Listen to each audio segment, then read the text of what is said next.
Logo depois da operação, a Secretaria de Segurança Pública Paulista anunciou que, assim como ocorre em outros estados, os policiais militares iriam ficar responsáveis pelos termos circunstanciados de ocorrência de crimes de menor potencial ofensivo.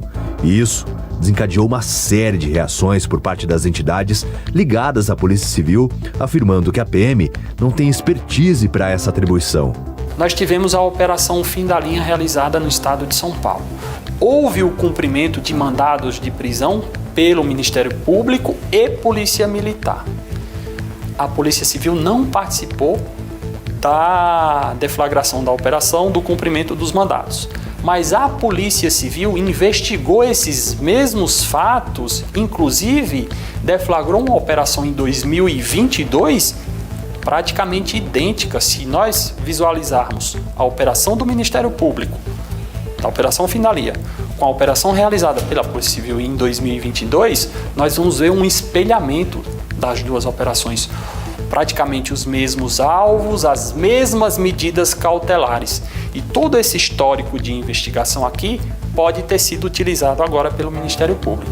Aí você diz, o que é que isso implica para a sociedade? Implica que, com a Lei Orgânica Nacional da Polícia Civil, ficou muito bem definido que compete à Polícia Civil executar privativamente o cumprimento dos mandados de prisão e busca e apreensão no interesse da investigação criminal, que é o caso da Operação Fim da Linha. Já a Associação de Oficiais Militares do Estado de São Paulo, em defesa da Polícia Militar, garante que a nova atribuição da PM não terá o caráter de investigação, mas sim de garantir a agilidade nos atendimentos à população. Esse termo circunstanciado, ele tem a capacidade de ser um registro eficaz, efetivo, desde que as partes se comprometam e aceitem as versões de cada uma e se comprometam a estar na justiça. Se eventualmente uma das partes não quiser assinar o termo de comparecimento ou se coloca numa situação de, digamos assim, inconformismo ou até mesmo resista à prisão, cometa uma desobediência ou até mesmo um desacato, assim a ocorrência será levada para o distrito policial. Então não é um mero filtro, é um registro, é uma capacidade que a Polícia Militar tem de registrar um fato que a justiça e a lei permite. Então não é competente quem quer, mas sim a lei que determina aquela competência. Então não há problema nenhum. Nos casos excepcionais, por exemplo, Lei Maria da Penha, abusos e violência contra a criança, isso a lei é clara também, explícita, tem que conduzir para o distrito policial. Agora, aqueles crimes de menor potencial, aquelas contravenções que no seu corpo probatório os resultados estão todos qualificados, estão todos estruturados e robustos, a condução para a justiça ela é muito simples. Quis o legislador, quis o STF numa decisão unânime de que fosse dessa forma. Nós visualizamos numa ordem preparatória que já existem atos de investigação sendo propostos para que a Polícia Militar realize. Que atos são esses? São atos relacionados com a cadeia de custódia das provas. Há uma previsão de preparação dos quartéis para que os quartéis façam a custódia das provas, ou seja, colete a prova no local do crime, acondicione a prova e depois solicite até mesmo a destruição da prova. Isso está previsto no Código de Processo Penal como cadeia de custódia. E essa é uma competência da Polícia Civil. A Polícia Civil deve garantir a custódia de provas. Isso está previsto na Lei Orgânica Nacional da Polícia Civil. Você percebe que nós temos uma estrutura de um ordenamento jurídico preparado para a Polícia Civil realizar a investigação.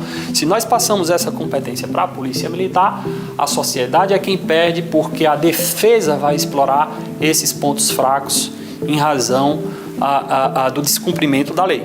Nesta semana, depois de uma reunião que durou mais de 10 horas com a cúpula de delegados da Polícia Civil, além do comando da PM, o secretário de Segurança Pública paulista, Guilherme Derrite, recuou da decisão da Polícia Militar de registrar os chamados TCOs, termos circunstanciados de ocorrência, e anunciou a criação de um grupo de trabalho para estudar a viabilidade da medida. Deixando claro que aqui em São Paulo a gente não quer que nenhuma instituição invada a competência legal de outra. Portanto, argumentos como, olha, a Polícia Militar vai receber atribuições de investigação, invadir a competência da Polícia Civil, não é o nosso desejo e a gente não vai deixar que isso aconteça. E é para isso que esse grupo de trabalho existe, foi criado aqui, foi um pleito que o Dr. Arthur e o Conselho trouxe para a gente, para que a gente possa redimir, tirar todas as dúvidas que possam trazer, tanto da questão legal, quanto da aplicação, e o principal, o que é ou não é atribuição de uma instituição, além disso, o que é melhor para a população do Estado de São Paulo.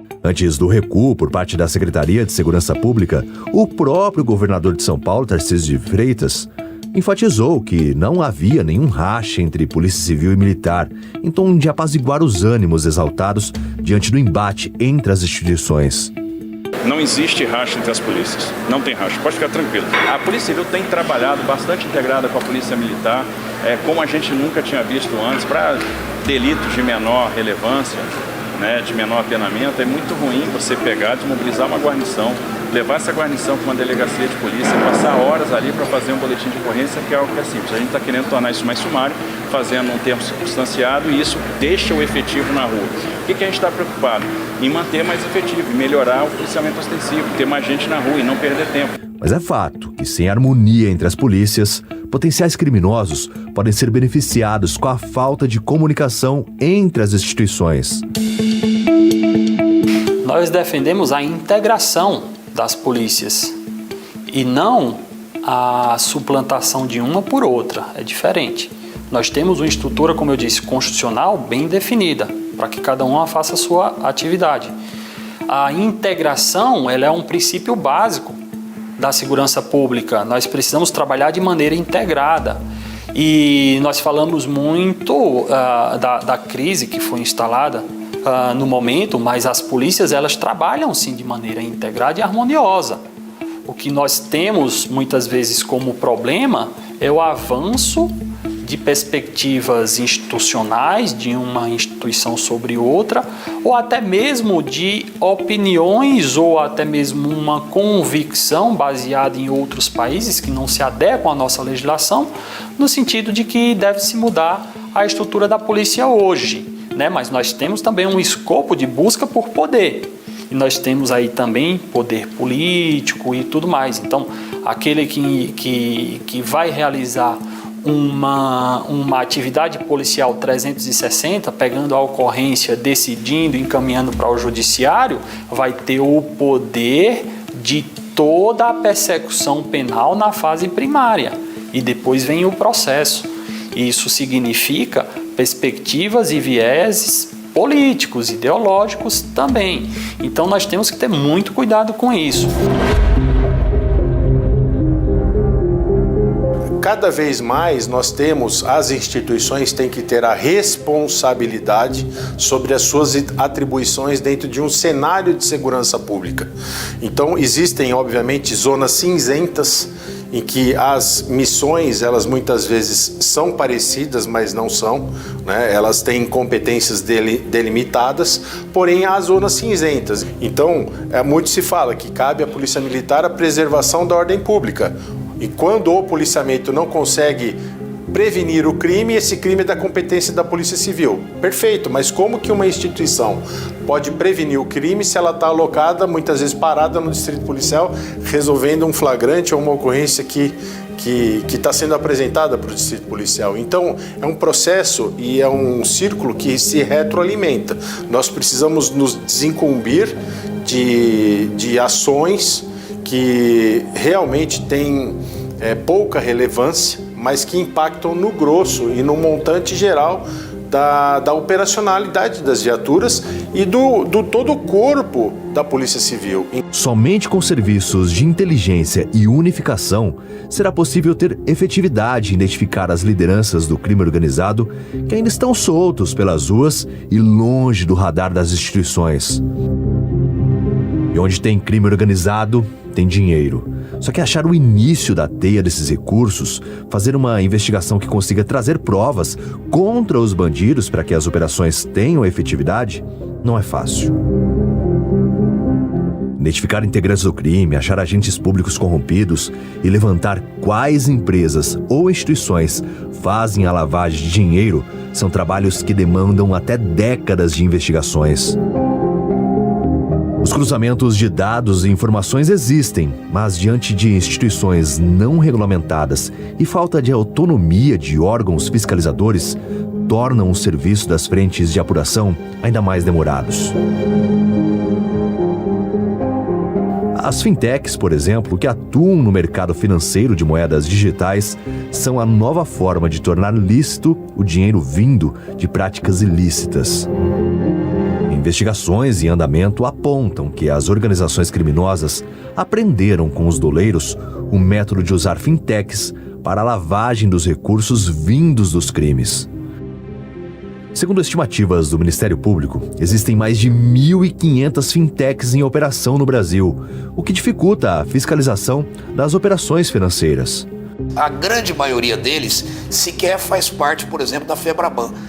E nós já tivemos, por exemplo, o Banco Nema, que era uma empresa de cobrança que lavou milhões, centenas de milhões de reais de corrupção do Rio de Janeiro e dinheiro do PCC.